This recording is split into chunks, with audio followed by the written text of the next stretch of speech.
to begin with a presentation that Energy Justice Shale Initiative provides to community groups and campus organizations. It's a program we call Frack University, or Frack U. It's a joke. But it's supposed to be a participatory way of introducing people to the issue if they haven't been exposed to the issue at all. And so this is our shale gas cradle to grave presentation. It's one of many that we do, and we can tailor if you'd like to bring us to your campus. So welcome to Frack University. You're accepted to college, Frack U. We're going to drill down into the fractures of shale gas, cradle to grave. That's my little introduction. Anyway, so the word fracking is a word that we hear a lot. It's an abbreviated term for the word hydraulic fracturing, which is, in this presentation, we're going to refer to as a very specific part of a process that is a long process, where they bring water, sand, and chemicals to a gas drilling well site to stimulate the well with high pressure to get gas, methane gas and other gas liquids to the surface to transport overseas, or to do it burning natural gas plants or other things that they use it for. We're going to hold off on explaining exactly what that process is, and we're going to go back to the beginning where the materials come from.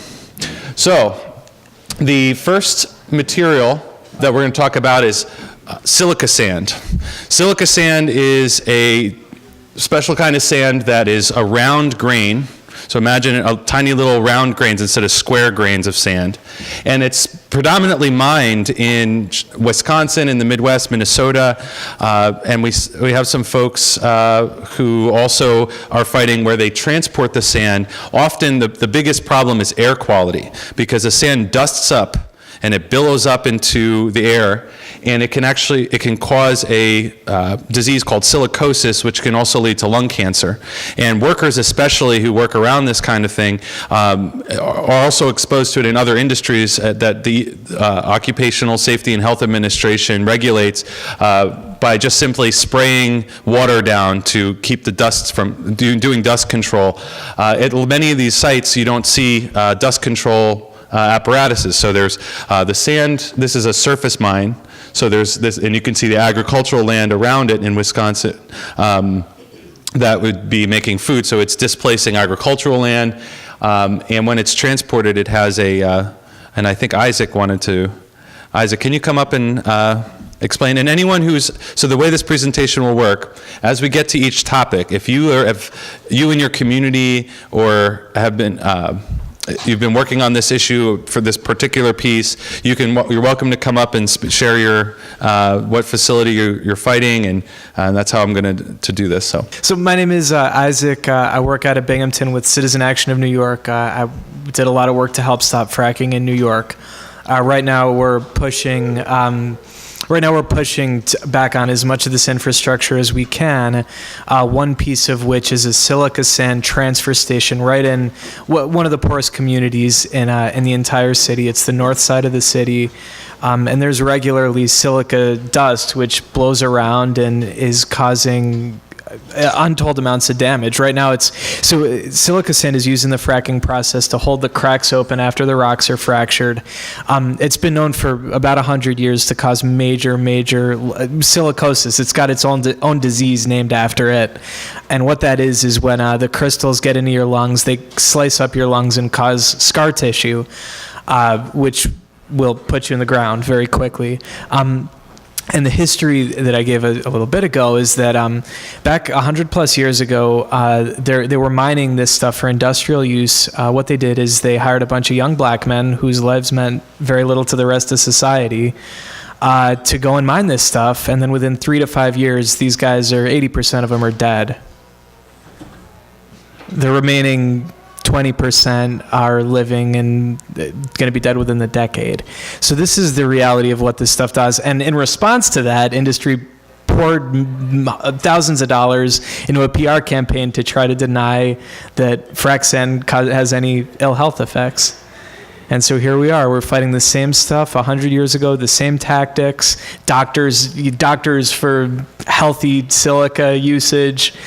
And here we are, we're fighting the same industry tactics. And right now, here in the north side of Binghamton, it's a huge issue, and we're going to do everything we can to stop it. It's completely unregulated.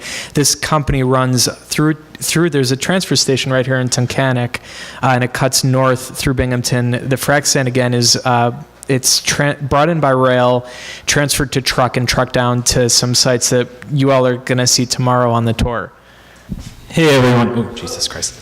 My name is Robbie. I don't like talking on microphones. I work for an organization called the Stop the Frack Attack Network. We're a national organization that works with impacted communities around the country, fighting fracking from womb to tomb.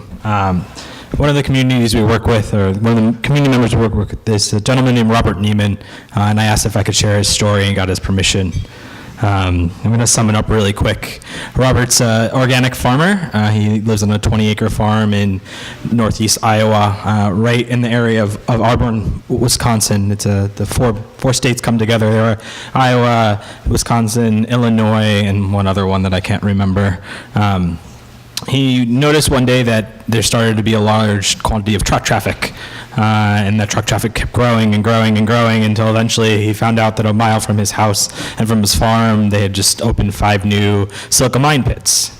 Alex described silica mine a little bit, but I'm going to describe it a little bit more. What really makes it special is it's from an ancient ocean that used to be in the middle of the country back in the day, and the sand is round because the ocean rounded it down. And so it's little balls, and the reason why it's so important in the fracking process is that it gets stuck in the fractures and holds them open to release the gas. So Robert noticed these large quantities of trucks coming, and then he noticed a large quantity of trains coming, and then he noticed that they wanted to take his land to build a new rail spike. He started fighting back with his community, and about 6 months ago, they won and got a moratorium in his county, Alchemigi County, and he is now one of the leaders in Iowa and has just joined the board of the Sierra Club, oddly enough, and has been building a new program to develop moratoriums for the 4 states. Great. Thank you, Robbie. Okay, so Robbie explained what the sand is used for, which I did not do, which is great. We're going to go to cement. So this is one of the only cement plants in the state of Pennsylvania that produces the quality of cement that they use to case the wells as it goes down in the well bore. It's based in Whitehall, Pennsylvania. It's one of the oldest cement kilns in the country. It's particularly valuable in the area. The stone that they use to make this is rare to the Lehigh Valley, so it's an expansive project. It also includes vast quarrying and land use for quarries. The fuel that they use to heat the cement kiln is 25% tires, that's just tires from cars, 23% plastic, and 52% coal. And in Pennsylvania, and correct me if I'm wrong, Mike, renewable energy credit portfolio standards allow for tires and recycled plastics to be burned as a renewable energy. So they actually get a tax break. Not tires, but thankfully that was stopped. That was stopped, okay. But that was one of the reasons that burning tires in the initial, the people that were using that to call it recycling. And when I went to college at Muhlenberg College, the recycling that we would go around and our environmental club would collect and put into bins would get burned in the cement kiln locally. So it was probably less harmful to just throw it in the garbage than to send it to the plant. The emissions that come from burning plastics and tires, dioxin, Mike, you want to explain dioxin? You have to come up here to do it. He's our expert on trash and tire incineration in the group. Basically, dioxins are the most toxic chemicals known to science. They come from burning things that include chlorine, and tires are one good way of making them because you have all the ingredients that you need, and you also have a lot of zinc. They use a lot of zinc in tires, and that's the catalyst for making dioxins. So you burn that stuff, and you get even more dioxin. And you get exposed to this through meat and dairy products because it loves fat and hates water, and the dioxins just end up in fish and meat and all the other things. So there you go. Cool. Thanks. And that's important because the Lehigh Valley is also a great breadbasket of eastern Pennsylvania, and so it can affect our food and also air quality around Allentown, Bethlehem, Easton. So one of the hazards of fracking is the production and transport and mixing of the chemicals. There's places around the country known as chemical valleys. Southern West Virginia has one. Western Pennsylvania is up and coming for worse and worse chemical manufacturing. It's high in emissions and toxic emissions. Benzene is one. The volatile organic compounds that are cancer-causing living around them. When the chemicals are produced, they're produced as individual products, then shipped either via rail or by truck, which is also hazardous because you're moving raw chemicals in, to mixing facilities. This was a mixing facility in Texas that blew up in 2011, I believe. The early 2011 in Waxahachie, Texas, and the tanks that they were mixing the chemicals in had a corrosive reaction, and it blew up. And so you see hazards, and when you live next, there was a community college and an elementary school that had to be evacuated next to this. There was foaming agents that were there, and they spilled out into the streams. And there was one in Horseheads, New York, outside Ithaca, that is run by Schlumberger, is one of the mixing companies. When you hear the different companies' names, the main companies that are involved in mixing chemicals and inventing their own recipes are Halliburton, Schlumberger, Baker Hughes, Frac Tech. Those are like the big ones. So if you hear some of those names, this is when they say they're a fracking company. They have their own recipes, and they usually own plants similar to this one. Steel. So the last remaining steel mills in the Pittsburgh area in western Pennsylvania are part of this system called the Mon Valley Works. It's along the Monongahela River south of Pittsburgh going towards West Virginia. It's a very depressed area because it was full of industry, and in the 70s and 80s, because of globalization and free trade, we all know jobs went overseas, mills closed. The Mon Valley Works was successful and new enough and keeping up with technology to compete with overseas companies that they're still in operation. What they use to forge the steel in the blast furnace, they burn a byproduct of coal, which is called coke. They bake bituminous coal in an oven called a coke oven, and as you can see, there's a picture of the coke ovens spewing their emissions. That's one of the most toxic processes in southwest Pennsylvania. There's 2 coke plants in and around Pittsburgh. One is south, one is west, and it's it contributes to Pittsburgh's smog and air quality, and so even though Pittsburgh's cleaning up, the steel that's produced out of this complex is called seamless coated pipe. From this process, the iron and everything is forged in a blast furnace into steel coils, and then it's pressed into spiral-shaped pipeline, which is the safest way to build it instead of just having a seam in the pipe. So that's an example of how the steel industry is, by producing this pipe, is contributing to air quality as well. And that all the miles and miles of pipeline have to be laid with steel like this, and oftentimes it's produced in other countries which don't have, we don't even have great environmental law in the United States, but other foreign countries can have even worse laws. So that's another impact of the fracking industry. Water withdrawals. The Riverdale Mobile Home Park was a 32-family mobile home park in Jersey Shore, Pennsylvania, not Jersey Shore, Jersey. Jersey Shore, Pennsylvania is outside Williamsport, and it was a community that was very tightly knit. They couldn't remember the last time the police had been called. They defied all the stereotypes of rural working class people who live in mobile homes, and many of them worked for the gas industry. There were 3 families that the husbands worked for the sand company, the pipeline company, and the water hauling company.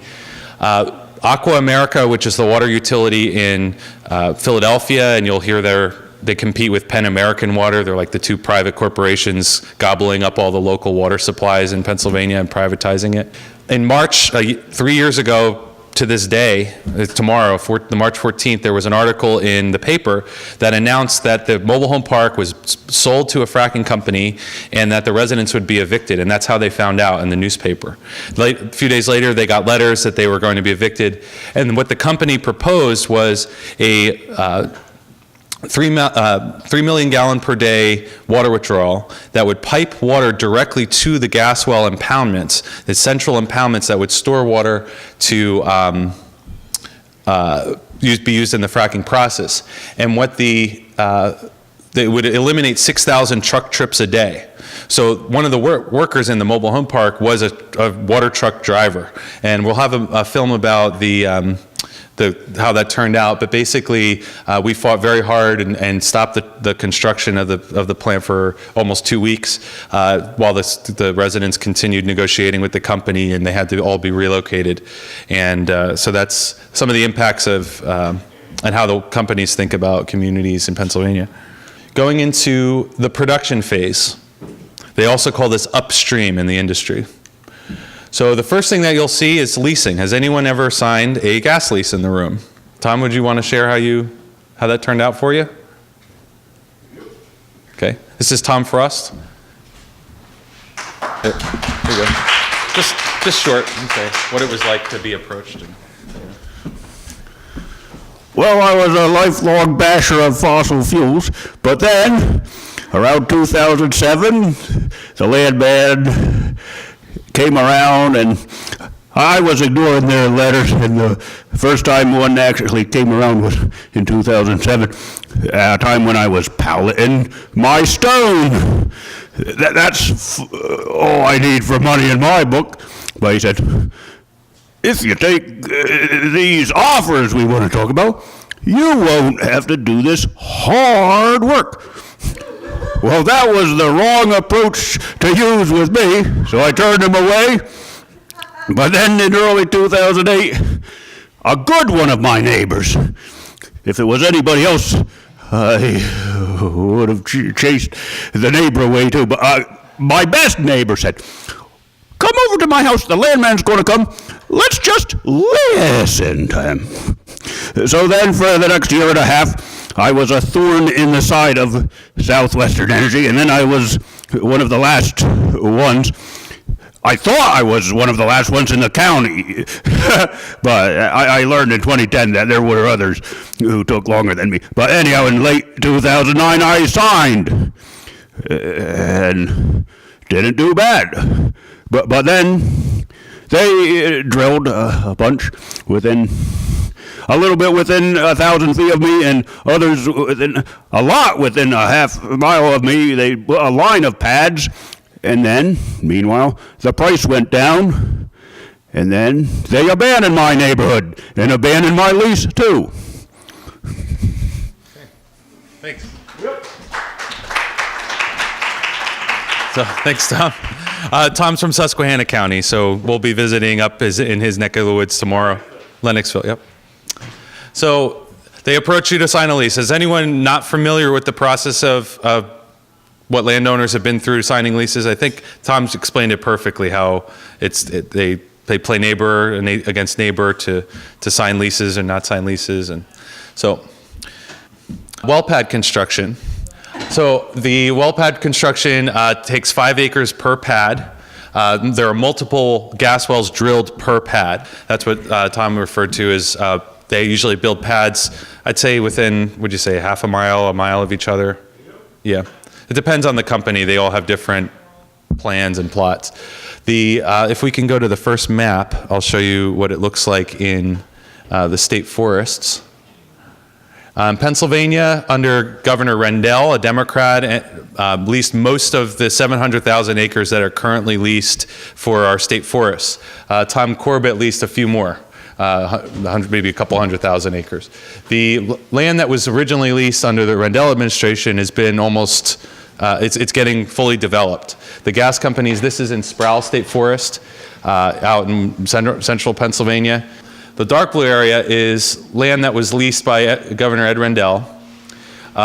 This area was severed rights. Now, in Pennsylvania, just so you understand, our public lands are all piecemealed. Some in terms of mineral rights.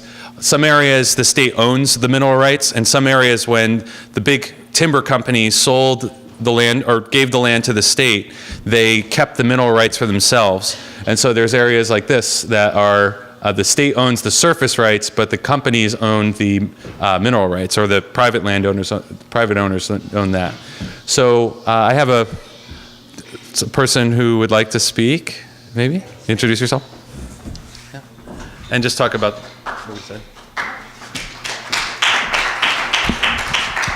Hey guys, I'm Morgan. I live a little bit south of Williamsport, so I grew up going to a lot of state parks in that area. For example, Rock Run has been on a lot of people's lips lately because they're fracking around there, and as you said, it's a public land, but it's really complicated with the mineral rights, like private companies own them, even though it's public lands, so that's really confusing, but it's a really beautiful place. I mean, it's the clearest water you'll ever see or swim in, so I hope we can save it, yeah. Great. Thank you, Morgan. And so you could see that just the density of development when they have a playground to develop on. In terms of the public lands. And some of the issues of these developing in forested acreage or areas is that the forest becomes segmented and it changes the biodiversity of the forest. Just the land clearing itself can. And that's before the more industrial activity happens. And those trees you cannot you cannot plant on some of the pipeline right-of-ways because they have to be permanently cleared as long as they're in use. And you can go to northwestern Pennsylvania, to the Allegheny National Forest and see what the industry does 100 years after they drilled. That was where Rockefeller and so the original oil companies and gas companies drilled, and it's still a mess in terms of abandoned wells and pipeline right-of-ways that are just a mess in terms of invasive species. We'll see plenty of drilling rigs. This is one that blew up. This was in Moundsville, West Virginia in 2010. Multiple workers were burned. This in particular one, and in Pennsylvania we have this problem as well, was drilling through an abandoned coal mine. In southwestern Pennsylvania, we have been undermined for many, many years out near Pittsburgh, which corresponds with the shale area. So they actually, sometimes coal companies fight the gas companies over who gets the rights to the minerals. And in this particular situation, it was an unmapped mine. So that's some of the issues we deal with in western Pennsylvania. The drilling, they bring in a drilling rig. Usually the first rig is a vertical rig or a workover rig, they call it, just to poke a hole. Sometimes they bring in the big ones first, depending on the company. They drill vertically, and then they bring in a horizontal rig, which drills down and horizontally for a mile or more. And takes about 30 days to drill a well, and a lot of times because of the expense of renting the equipment and setting it up with cranes and everything, they drill multiple wells per pad, and they actually have walking rigs that move from well to well and drill with giant treads, like tank treads that go on the well pad.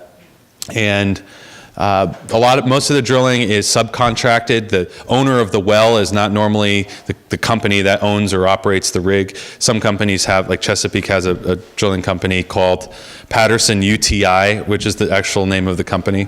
And so I won't explain it here, why that's a terrible name. This is the drilling phase. Has anyone ever lived next to a drilling rig and want to talk about the lights or the disruption during that process? Hi again. Sorry, I didn't do a good job introducing myself earlier. My name is Robbie. I work for Stop the Frack Attack Network. We're a national organization made of about 136 member groups from across the country. We work in two areas. We help coordinate on a national level. We do big things in DC, and then we also try to get people to run campaigns together on a national level. It kind of works sometimes. But the other big thing we do is empowering impacted community members and bringing their stories. One of the folks that we work with a lot, particularly here in Pennsylvania, is a woman named Jenny Lissack, who is an angel.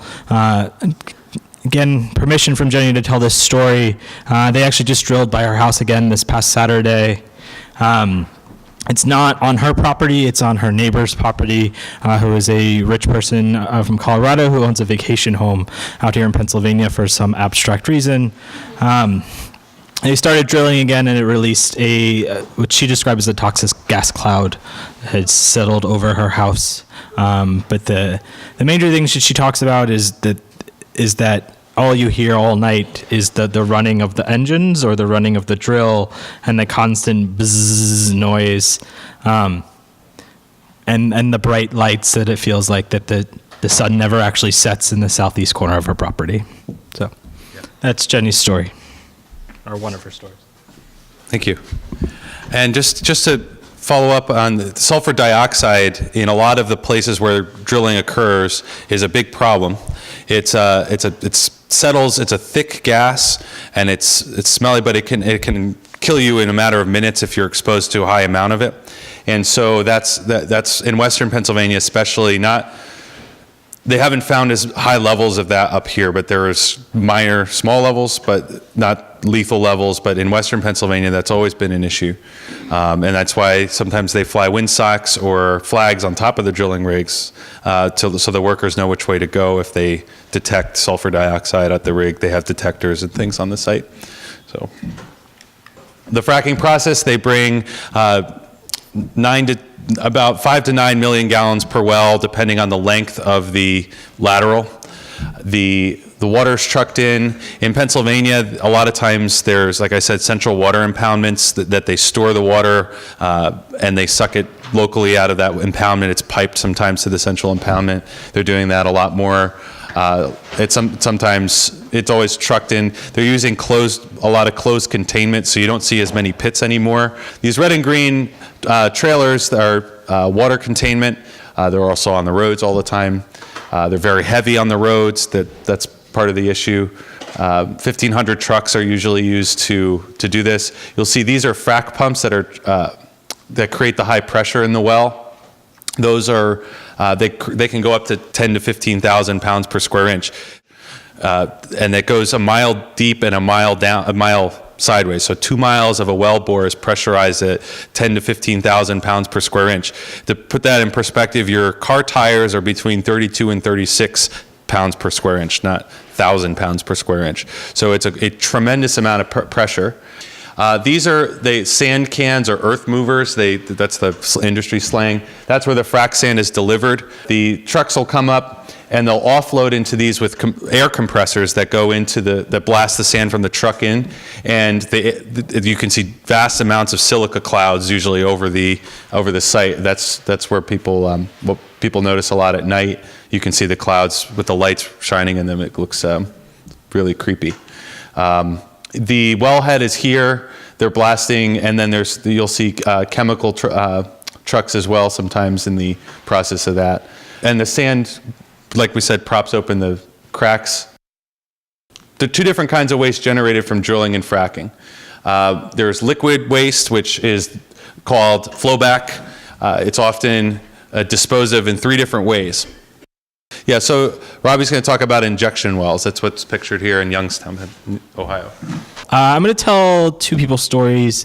Kari Matsko is a wonderful woman who lives in Ohio. I'm really bad with geography, so she lives somewhere in Ohio, a little bit past Columbus area, I believe. She might get mad at me for saying the wrong area. But she dealt with an injection well that was by her old house. It was approximately a mile from her old house.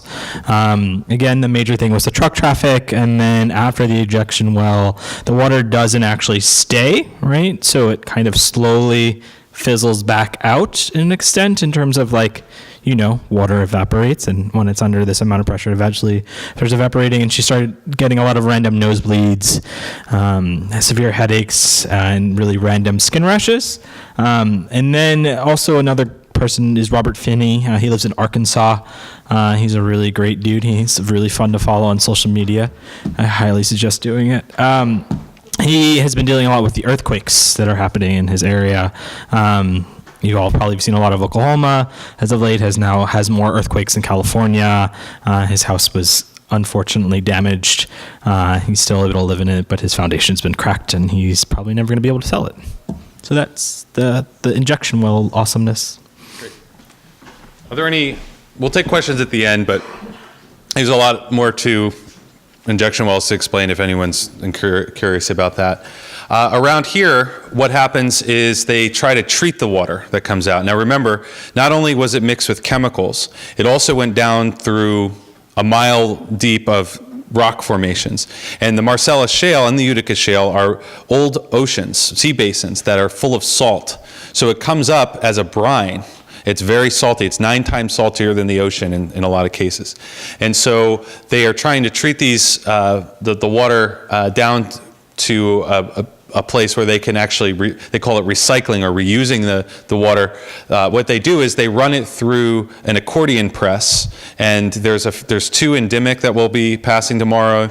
There's also one up Route 6 if anyone takes 6 west out of here. You can see it on the left as you get into Wyoming. The trucks are in and out 24/7, and the solids are taken out, and it's diluted, and then the liquid is taken back to the next frac site. The solids are deposited in the landfill in Scranton and other solid waste landfills that accept it. So it's not actually recycling if you put it in a landfill at the end. So they've taken that term and corrupted it to make it sound like they're doing it in a sustainable way. And the solids are concentrated toxic solids, and so we'll talk more about that. The treatment plants in Western Pennsylvania largely were taking it up until 2011, and they were municipal treatment plants that were built to treat sewage. And the city of Pittsburgh detected trihalomethane, which is what forms when salt and barium and strontium are combined with chlorinated water, which is what they do for municipal water. And that was found in the drinking water supply. And so the state, Governor Corbett at the time, Republican, asked the companies to stop dumping any municipal treatment plants. And we haven't confirmed yet if they actually have. There are a lot less trucks at the municipal treatment plants that appear to be oil and gas. And so that's just another issue. The solid waste, this is a picture by Frank Finnan, who's a resident of Susquehanna County. They mixed the solid waste sludge that came out with the drill cuttings, which is another form of solid waste. When they drill the hole initially, the rock that comes out that's displaced by the drill bit comes out, and they put it in a pit. It's a sludge pit. Sometimes it's in dumpsters. And they mix it with the wood chips that they often get from the pipeline tree clearing, which is abundant in this area. And they dilute it with that because the drill cuttings include radium-226, which is a high occurrence in Marcellus Shale, and they have to get it to be less radioactive to get it into the landfill in Scranton. Flaring. On January 1st, 2015, the EPA implemented a rule that took an extra year and a half because of delays that the gas industry requested to stop flaring. What happens after fracking is they're under 10 to 15,000 PSI, and they have to reduce the pressure because pipelines are you can only put gas in a pipeline at like 1,400 PSI. And so they reduce the pressure and burn off a lot of the impurities after the initial fracking phase. They currently have technology that is now supposed to be used called reduced emission completion. Sometimes people call it green completions. I do not use that word because it's not green. They basically bring in trucks, portable equipment that lowers the pressure as it comes out of the well, separates the gas and the liquids, and can put the gas directly into a pipeline instead of this, which is they are still doing despite the EPA rule, because they've interpreted the rule to mean wells that have been drilled prior to 2015 are grandfathered in, which are many of the wells in this area. So now, and there's almost twice as many permits in Pennsylvania as there have been wells drilled. So we're still trying to figure out how many can actually be flared that are left. And on the tour, we would have been able to see it if it was a week ago, the flaring in Hot Bottom, Pennsylvania, that was going on and lighting up the entire valley. This is one of the most offensive and egregious abuses of the process that they have. The carbon monoxide emissions from this locally, and a lot of times this is in valleys, and we have mountains here, and it settles in dense fog and cool conditions when we have air inversion, and so it can really cause local smog conditions. Processing. So I'm going to tell the story of Patty Gorchev, who passed away about a month ago. I think it's been a month. She lived in a community that's on the border of Pennsylvania and Ohio, near Youngstown. And the companies out in western Pennsylvania obtain gas that is high in natural gas liquids, which is propane and butane. So from the Marcellus Shale is younger on that side of the state because it settled as an ocean, dried up younger, like millions of years younger. And so there's butane, ethane, and propane in the shale. And to separate it, they have to run it through a cryogenic plant, which uses temperature. And this is a small, very small version. I don't have an updated photo of some of these big ones that they've built. But that they run it through glycol ether, which is ethylene glycol, which is a carcinogen. It has to be trucked and transported back and forth from the site. And the temperature change in that tank separates the gas liquids from methane, which is the natural gas, what we call methane. And it's used also to separate liquids that are traveling with the gas that were from the fracking out, so that just about 95% methane comes out of that tank. So you'll see at some of the well sites, they have small little versions like the size of this podium that are glycol dehydrators at the well sites. And most, what we'll talk about, other facilities, compressor stations, have glycol dehydrators at their locations as well, because the gas can't travel with liquids in it. So they try to get all the liquids out. And these, when they build them, Patty was fighting one on the Ohio border. It was on State Line Road. It was on the one side of the road, that's Ohio, and on the other side in Pennsylvania was a mobile home park with the only entrance and exit from the park facing this plant. And it's where the earthquakes have been happening and where they have injection wells as well nearby. So there were earthquakes, 3 to 4.0 earthquakes happening on a regular basis, and they built this monster plant, maybe 500 times the size of what you see. Like those tanks were, enormously high, as like smokestack size. And Patty appealed it in the regulatory system, and it still is. I think it's still about to come online. They haven't begun using it yet, but the emergency services was her biggest objection, and she stood up for mobile home park residents in that area. And I really wish she could be here with us. Pipelines. This is a picture of a pipeline crossing the Lackawaxen River in Pike County, where I grew up. It's a 300 feet wide crossing, and they're digging. That's a river. They're digging in there. They built a road in it, and they're digging in it. That's how they cross rivers a lot of times, and creeks. So. Hey, Susie.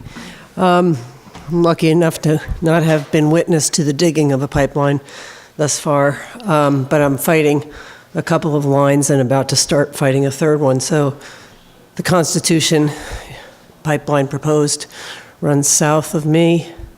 Val lives quite close to it. And I'm fighting the Dominion New Market project, which runs north of me.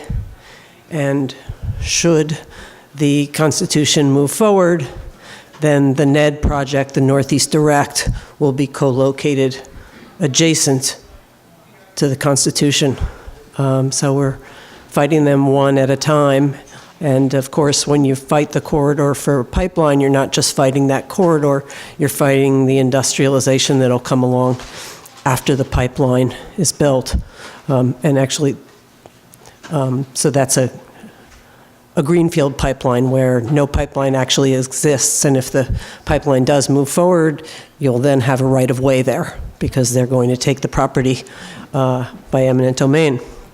But the other pipeline project that I talked about, the New Market Dominion project, that is an existing pipeline. That's a 200-mile long corridor. And that's quite different. They're proposing an expansion of that line to increase the gas that moves through the pipeline in a 24-hour period, say.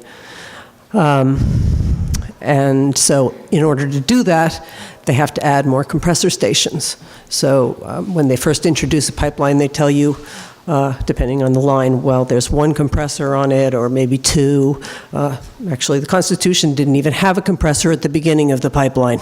Go figure that one out. But so they add compressor stations along the way as they need to increase the pressure. And that's how communities along this New Market project are getting screwed. They've been living with a pipeline there for 50 years and have thought, it's relatively safe, and they're about to get compressors in their community, or one, say, in Brookman Corner, which is Fort Plain, New York, where they have a compressor, but it's a really sleepy one, and the community is really unaware of it, but they're about to get a compressor that's 3 times the size and emissions that are, say, 22 times worse in formaldehyde than what comes out of the mini sink compressor station, and 14 times worse the VOCs that come out of the mini sink compressor station. And we already believe that the mini sink is making their community sick, people within a 2-mile radius of it. Yeah, so I want to show the map that Clean Air Council developed. So this is a map of where we are right now. This is the town of Tunkhannock Borough. The yellow dots are wells that have had violations. The orange dots are wells that have been drilled without violations, and the purple dots are ones that are proposed. And so this is the website Frack Tracker, and you can explore this. They have maps of almost every state with oil and gas extraction. This is a map of the pipelines in Northeast Pennsylvania. These are mostly transmission lines. This is the Tennessee pipeline. This is the largest artery of natural gas currently in Northeast Pennsylvania. These dotted lines, this is the Constitution pipeline that comes out of Susquehanna and goes into New York. This is the Atlantic Sunrise pipeline that's proposed as dotted line. And you could see the smaller ones that look like veins are gathering lines that connect the gas wells to the main arteries of the main pipelines. And there's a lot more gathering lines than are pictured on this map. And you can see these dots are compressor stations. So you can see the density of compressor stations, and they burn natural gas that's in the line and can be the equivalent. So in Pennsylvania, a diesel school bus can't idle for more than 15 minutes. It's illegal. Like if you're a school bus driver, you can go to jail if you do it too many times.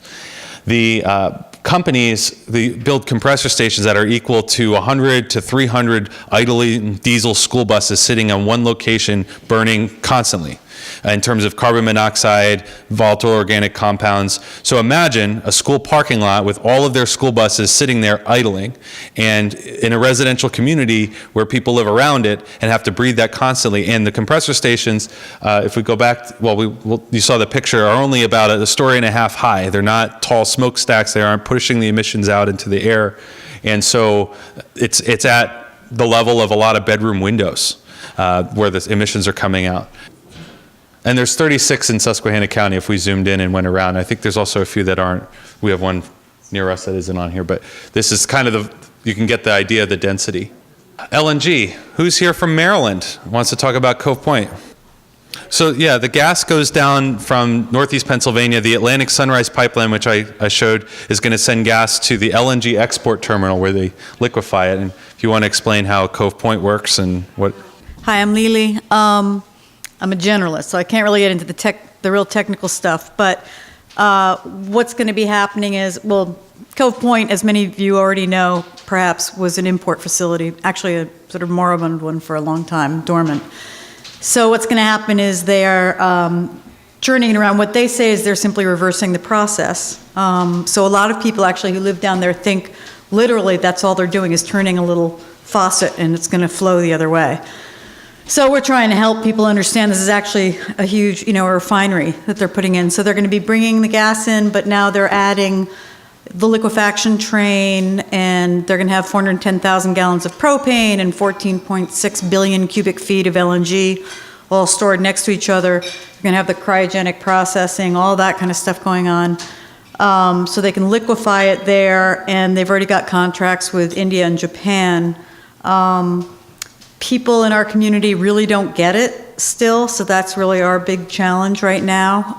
And that's partly, and I'll talk more about this tomorrow, but that's partly because our county officials signed a non-disclosure agreement back in 2012 with Dominion, so nobody heard boo about it until CCAN told us about it in late October of 2013. So I don't know is that good enough for now? Yeah. I mean, I don't really know much more about the technical aspect of it that you want, but. No, Okay, so we're going to be having, all the things that you guys are facing, it's going to be resting, coming home to roost with us.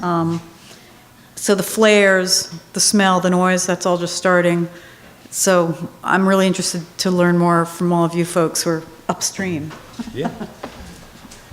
So a lot of the gas is contracted to go overseas. End use. Where is natural gas used? This is, I apologize. it hasn't changed much from this presentation. This is still from 2010, but I still use it because if you look at the numbers, it's very similar. So don't you drive your car to the public hearing against the natural gas? Only 0.1% of the gas is used. This is to clarify, this is talking about methane use, and this is the term that they invented to explain what methane. I don't even call it natural gas. I call it shale gas, but I mean methane is what we're talking about here. Only 0.1% of methane is used for vehicle fuel. Almost 3% of it is used to burn in the compressor stations and the cryogenic plants to process the gas and move it, right? So there's 3% of it they use themselves. This is again lease and plant fuel. This is EPA's name for cryogenic plants. I apologize. I said that's the first one was compressors and moving the gas. This is cryogenic processing. Commercial is 13%. That's heating college campuses, heating commercial buildings, shopping malls, office buildings, things like that. So a lot of that can be eliminated. That use can be eliminated, and we're going to have a panel on just transitions by architectural standards being implemented on new construction, geothermal heating, solar heating, passive solar. There's a lot of things and I'm not the expert on that. We're going to have a panel on that later this weekend. Residential heating, only 20% of it is used for residential. So you heat your house, a lot of, like in Scranton, Binghamton, methane is the heat, the fuel that's used to heat your house. We'll talk more about why that's not expanding much, and so it's been about this level of use for a long time, and we can eliminate that by weatherizing homes and doing clean energies that heat homes. There's lots of things we'll talk about. Industrial. So this is blast furnaces, fabricating sheet metal, doing cement kilns with natural gas. This is stuff, if we wanted to replace this, there's a lot more, in especially Europe, they have focused solar to fabricate metals. You can actually direct sun rays to heat it at a high enough temperature to do things like that. This is, in my opinion, one of the most difficult uses of methane to get rid of, but you can also scrap and reuse and recycle a lot of things of metals that we've already generated in our society and use a lot less. Mike, you want to talk about that? The numbers have been changing in terms of energy use for chemical plants are a big portion of this, and a lot of other things, just industrial uses. But basically, this is the energy or natural gas use trend line over time. Okay, so transportation is not really changing much, but this is like natural gas buses where you see like the clean natural gas. Like, where'd you get the clean stuff? But I mean, they have those buses and they're trying to move cars onto it. So it's going up a tiny bit, but thankfully not much yet. Commercial heating is jumping up a lot. This includes government buildings as well as the other things that Alex described. Residential heating is jumping up a bit too. So some people fuel switching from oil to natural gas in some cases. Electricity, this is the natural gas power plants. So back when I was saying there were 400 built about like 10, 15 years ago, those are the ones that nationwide we didn't stop. About 60% were stopped though. And so that big increase in electricity use of natural gas is from all those 400 power plants that did go online. Now, I don't know why it's going down a little bit recently. That's a little bit weird because there are 300 that they're trying to build right now, and the trend is that it's going to go back up. So I expect as the new numbers come out in the next year or two, this electricity sector is going to keep jumping up even further. But industrial heating is currently the largest source. It's switched a little bit, and electricity will probably be the largest again. But that's another one to watch out for because it's on the increase. So a lot of these are somewhat stable, but as the prices fall, the use of it, because a lot of fuel switching from coal to gas or oil to gas happens. Electric power is 31%. We just talked about how that's changing. And so that's the breakdown of where methane is used in the United States from 2010, which you just saw an updated graph. And the last use that I want to highlight in Pennsylvania that's major issue here is a cracker. So ethane crackers. So in Western Pennsylvania, Shell Royal Dutch Shell and their subsidiary in the United States, Shell Oil Co. Company, wants to build one of the largest ethane crackers in the United States.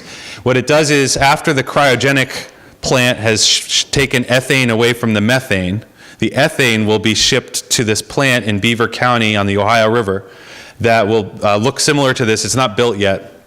and it will produce ethylene, which is the raw material for making our plastics and things that we should use a lot less of and recycle more of and not make this stuff. We can definitely solve the problem of not having enough plastics by using less and recycling the ones we currently have. This particular facility in Western Pennsylvania is getting billions of dollars of subsidies that Governor Corbett guaranteed to draw it to Pennsylvania from West Virginia or Ohio, where they were competing. And Governor Wolf, it's one of the top, our new Democratic governor, it's one of his top priorities for his Fresh Start plan to build this thing and bring plastics manufacturing to the Ohio River Valley in Western Pennsylvania. And there's not a lot of work going into fighting it from statewide or national environmental groups. It's something I've been wishing I could work a lot harder on. It's a huge need we have in Western Pennsylvania. And if you're interested in fighting the cracker, we can stop it from getting released. Adam, you're up to talk about climate change. Yeah, so my name's Adam. I'm a little bit tired at the moment, so I apologize if I'm a little bit sleepy. But this is how I kind of got involved with the issue of fracking. And there's a rumor that gas is better for the climate than coal or other fossil fuels. And it's kind of based on the idea that when you combust methane, there's less carbon than when you combust coal, which just from that point of combustion is true. But then when you look at the full range of impact, particularly from the leakage of methane, which is, if somebody knows the number, I think it's 85 times. Mike, do you know, is that the latest IPCC? 87? 86. Okay, 86 times the global warming potential of CO2. So every single molecule of methane that's released compared to a molecule of carbon dioxide is warming the planet 86 times more. And that means that like a little bit of methane being released has a huge, huge impact on the total amount of warming that then is created through that process.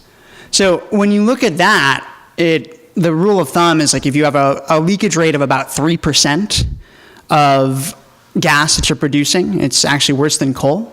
And when you look at the full range of gas production, depending on your study, you can get like 7 to 15% rates of leakage. It's really, really bad, particularly with this type of gas production that we're talking about. So that leakage is canceling out any climate benefit that this would have. The other thing is that, honestly, we don't have time from a climate standpoint to burn any further fossil fuels. This picture, this is Hurricane Sandy, right? Yeah, so, I mean, this is just an example of what storms are expected to look like just regularly in the future. There's a combination of a bunch of things that made the storm particularly bad for New York. It was a high tide and the combination of just like the channel that hit New York, like funneled all the water there. But this is what we really will be expecting, in 30 to 40 years. And it could still get a lot worse. So the thing is, we need to transition as soon as possible, stop burning fossil fuels, and move towards things that will be able to actually have zero carbon energy. And if we continue to build further gas infrastructure, we're locking ourselves in to using this instead of going towards the renewables and the things that can actually generate the low carbon energy we need for the future. So it doesn't make sense from that argument anyways on a climate impact, and in particular it doesn't make sense when you think about the resources that we have to choose where to invest now in order to build the energy system that will get us through this really critical time with climate. So that's just a little bit of musing upon how this fits in with climate. So one other piece, you can see Obama up at the top image there talking about the clean energy of gas. And the Obama administration has been a big proponent of promoting shale gas development as this clean American industry. And at the bottom, Hillary Clinton presumptive candidate, arguably was one of the biggest reasons why shale gas moved from the U.S. to other countries. She, through the State Department, set up the Global Shale Gas Initiative, partnerships between the U.S. and different countries in Eastern Europe, between the U.S. and China, between the U.S. and India, to explore and tap shale resources all over the world, with these meetings that included Chevron executives and other companies that were just essentially exploring into these new markets. And what is not told in the story about the act on climate rhetoric, I don't know if people have heard that phrase from the Obama administration, act on climate. That's been kind of the way that they portrayed their climate policy, is that the acting on climate often is just switching from coal to gas. It's not actually moving beyond fossil fuels, and is not dealing with all of the impacts of fracking. And I think that is what we really need to be aware of in terms of where we stand. The U.S. is essentially still a petrostate from the amount of oil and gas we're producing, most of it from this new method of fracking. And until we figure out how to build enough political power to really change that's likely to continue to be the case. So it's just a different lens to view the act on climate rhetoric that you often hear from the Obama administration. And now thinking about the 2016 elections, how does that play into this year in terms of this new election cycle? I think this is something that the movement could really push Hillary or whoever else is running to address that. So I just want to add a little bit to some of the global warming pieces, so you know where to find some of the data in case you're having to argue this with anyone. So we have a lot of work to do on our natural gas page, but there's one part I've been updating, and that's the whole comparison to coal. So EPA still uses this really outdated idea that that methane is only about 20 sometimes worse than CO2, and they're counting that with old science over a 100-year time frame. Recently, they basically updated that to not the updated science, but to 25 instead of 21 times, even though around the same time, the IPCC was saying that it was much worse than that. Just a few months later, they said it's actually 34 times worse over 100 years, but we don't have 100 years. You have to look at this over 20 years to be realistic about it, which is where you get the 86. So just so these numbers don't all confuse you, this chart here, and there are links to all the sources, exactly what pages to find that in the IPCC's report, because it takes a lot of digging to find that stuff. So just go here to our natural gas page if you need those arguments. So another thing here, I was in a government conference about half a year ago, and I was sitting next to at lunch this guy who was a leading fracking industry researcher. He's been for decades, and he comments to me, and I'm thinking we're organizationally enemies, but we're just buddies at the moment. And he is telling me how this idea that Obama is pushing with the Clean Power Plan to move from coal to gas is going to make global warming worse, and he was concerned about that. And I said, yeah, I understand if it's only about 3% leakage, like Adam was pointing out, it's worse than coal. And we have the link to that here if you need that study, 3.2%. And he said, yeah, that's right, and we'll never get below that level of leakage.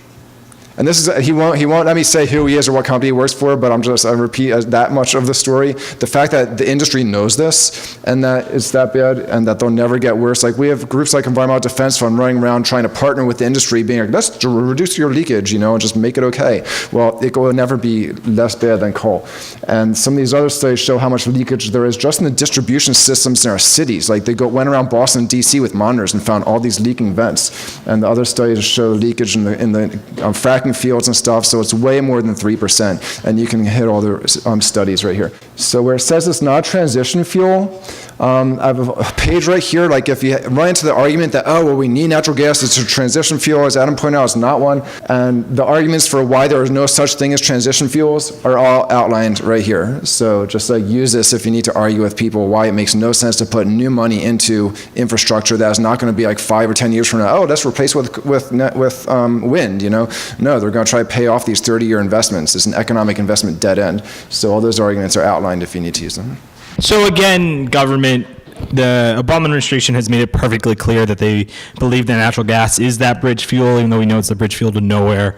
And they've particularly made the EPA turn a blind eye to the impacts of natural gas, both on the climate perspective and also actually on the impacts of fracking on water and air quality. In Dimick, Pennsylvania, Parker County, Texas, and Pavilion, Wyoming are 3 cases where the EPA actually went into these communities, discovered that their water was from fracking. Sorry, I cursed. Their water was possibly contaminated by fracking. And then what we've now discovered from pressure from the industry quickly and quietly said, oops, just kidding, and kind of ran away from those 3 communities and left them to fend for themselves. Since then, in Parker County, I actually don't know if this is public yet, but in Parker County, Duke University went in and clarified that the methane migration definitely happened. They used some fancy thing where it's the same isotopes from the Range Resources. Methane is the same that is in Steve Lipsky's water. They did the same thing in Pavilion, Wyoming. They found it was the same isotope, and in Dimick it is blatantly clear, and it's been revealed again and again that EPA is actually working much more with industry and having industry come in and look at their studies and then allow industry to go through with a blackout marker to say, nope, you can't say this publicly, nope, you can't say this publicly. And as part of this idea that we need to act on climate, and natural gas is this bridge fuel. So EPA is utterly useless, and so is the Congress. We have this thing called the Frack Pack bills. It's 4 bills. They're going to go absolutely nowhere, and no one in their right mind is focusing on Congress to actually protect our communities right now. I'm going to move on from, we can go on and on about how terrible the U.S. government has been at all levels, on a lot of things. I'll real quick just talk about finances. There's a lot of folks in this country that are working on divestment. So divestment, I'm sure most of you know, is when an institution or some pool of money takes its money out of a specific sort of investment. So in this case, it's fossil fuel divestment. And most of the college campaigns are focused on taking their money out of the top 200 companies, top 200 fossil fuel companies that are traded. So that's the really brief overview. It's been a very quickly growing movement, unprecedented in how quickly it's spreading on college campuses specifically. Some small schools have gotten yeses to divestment and actually divested, but no huge endowments have yet been divested, which are hundreds of millions of dollars. Most of them are around $1 to $10 million at this point. So good wins, but not the big scale ones that need to happen. Hi, my name's Benjamin. I'm from Maryland. I'm about to graduate from Ohio University. This might be a little bit controversial to bring up, but on the note of divestment, there is another thriving divestment campaign that is related to this, hear me out, the Divest Israel, the boycott, divest, sanction campaign. And the reason why this is really, really relevant is because a lot of studies, or a lot of, a lot of people are drawing the connection between the Syrian, one of the connections of one of the causes of the Syrian civil war right now with an unprecedented drought that's happened in that region, which if that is the case, then that is a huge, I guess you could call it climate sacrifice zone.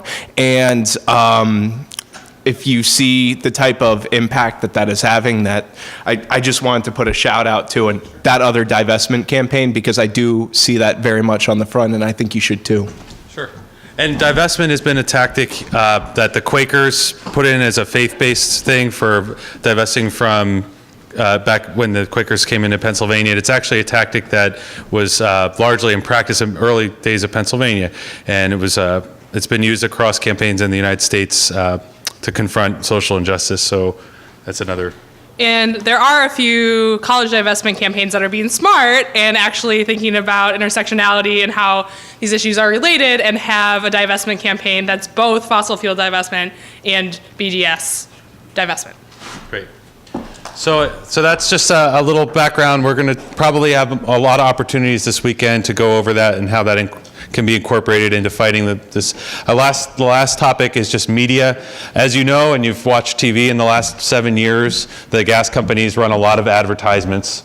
That's been mostly produced, a lot of them have been produced by Hill & Knowlton, which is the same marketing firm that advertise for cigarettes, that say cigarettes are safe, where they commission scientists for a lot of money to research cigarette smoke and say it was safe. And so that's one area that they've really convinced the American public that there are no problems, it's worth any risk. The other media / public relations work that they do is through an arm of the American Petroleum Institute called Energy in Depth. It's an industry-funded, I call it online trolling campaign, where they go on and they find what they think is really offensive things about people who are involved in doing this work. I've been targeted. It's something that if you become public in doing this work, they're probably going to find you and write a nasty article about you. And they have hit people who all around the country that find activists that are poking their heads up above the sand to speak out and write articles about their personal lives and slander them online. And that's the main tactic of Energy in Depth. It's part of, I just want to go back and read a quote about psychological operations in the military. He's a young guy, Matt Pizzarella from Range Resources, and his story about why he loves to live in Pennsylvania and work for the fracking industry is almost identical why I fight the fracking industry. And he was at a conference and said, we have several former PSYOPs folks that work for us at Range because they're very comfortable in dealing with localized issues in local governments. Really, all they do is spend most of their time helping folks develop local ordinances and things like that, but very much having that understanding of PSYOPs and the Army in the Middle East has applied very helpfully for us in Pennsylvania. And if you're familiar with military campaigns, a lot of times when you're fighting an insurgency like in Iraq or Afghanistan, you try to get the local populations to believe that the others are terrorists and don't associate with those people. They're radicals, they're activists, they're fractivists, they're, in Iraq they would say, terrorists. And that's essentially what they've been very effective at doing in marginalizing us in Pennsylvania among our neighbors and friends and family members. So that's just a quote of their media. So just to go back, so this is materials go into production, then there's waste. Midstream is how they move the gas, where it's used, causes climate change. These are the systems that are behind it all, lubricating and slicking the process along. And you can bring this presentation to your college campus or community group going on fracku.org, and we'd be happy to come. Or energyjusticesummer.org is our other website. Right now, I just want to take question and answer for anyone who would like to delve in deeper to what we talked about earlier, or make a comment if you missed a comment. So the question was whether the company knew that they were intentionally poisoning people. I don't know. I think that it's almost pointless based on their response of trying to cover it up and deny paying these families anything for the loss of their kids. My question is about the fracking wells. It's not really clear to me what happens when they do shut down. The gentleman was talking about they abandoned it. Is there typically any kind of agreement as to what will happen to physical equipment, to the fracking pad, to the well itself, to anything once it's no longer of use to the company? Yeah, the Oil and Gas Act in Pennsylvania, I don't know other states, requires that they return the land to their original contours when they're done with the well, right? So when they make the well pad, they grade it level, so it's a 5 acre, well, sometimes 10 acre, depending on where they have pits and whatnot. And the topsoil is segregated like any other construction project away from in a topsoil segregation area with silt fence and things around it. The undersoils are taken and put off on the side into giant berms. When the well is shut in, it's called, or plugged, the company is under the Oil and Gas Act supposed to remediate the site. If you ask the oil and gas PR people, they point to sites where they planted mountain laurel to the wishes of the landowner, and there's a couple pads in Susquehanna County where they did these rows of spruce trees, because they grow to make the pad blocked and visible, from the landowner's front porch. It's really the whims of the industry, and if you look at the legacy wells the oil and gas wells from Rockefeller days, they're totally abandoned. In fact, during World War II, when the war effort was strong, citizens were encouraged to turn scrap metal into their local scrap yards to be built into war machines. And a lot of residents in Northwest Pennsylvania just cut the wellheads off that were capping the oil and gas wells out there and brought them to the scrap yard. So there's now just open air wells venting. And in Tioga County, I'll give you one example, it became a really complicated issue because they were fracking. This is Shale, our biggest corporation in the world, right? Royal Dutch Shell had their subsidiary fracking up there in Tioga County. That's this Route 6. If you take it out to the Pennsylvania Grand Canyon, you should definitely go visit. It's just around there. The legacy wells around that area weren't plugged, and the fracking operation caused a geyser to come out of the legacy well because it communicated underground. So that's another issue if they abandon them and they aren't plugged, which they have to pour concrete down into this deep hole, which costs, they have to manufacture that and plug the well. It's not something that there is a plan for. And if you look at how Pennsylvania's dealt with the coal industry around this area too, if any of you came up through Scranton, you'll notice the strip mines on either side of the Lackawanna Valley. That's just empty strip mine, and those can be reclaimed. There's the whole schools of mine reclamation in West Virginia that focus on this. West Virginia University has a pretty good program on like how to reclaim mines with somewhat biodiverse. It can't ever really be reclaimed to the original forest, but that's what we're going to be left with in Pennsylvania, is just an abandoned industry. They'll probably go bankrupt and leave it to the state to pay for the taxpayers. So that's what they do out east here. Out west, they just build houses. Beverly Hills recently banned fracking, which was like, great, yay, rich people don't fracking, cool. But the reason why actually is a lot of the houses are built on abandoned wells. So they kind of, depending on the company, either just cover them with dirt and then sell it to developers to build multi-million-dollar mansions, or in Colorado, they sell the land back to the state, and then they put schools on it.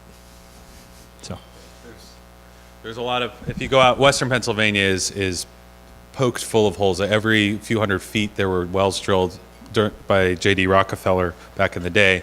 And so that's definitely a huge issue here too. There's schools and homes and who knows what, because there's not a GPS coordinate for every single abandoned well.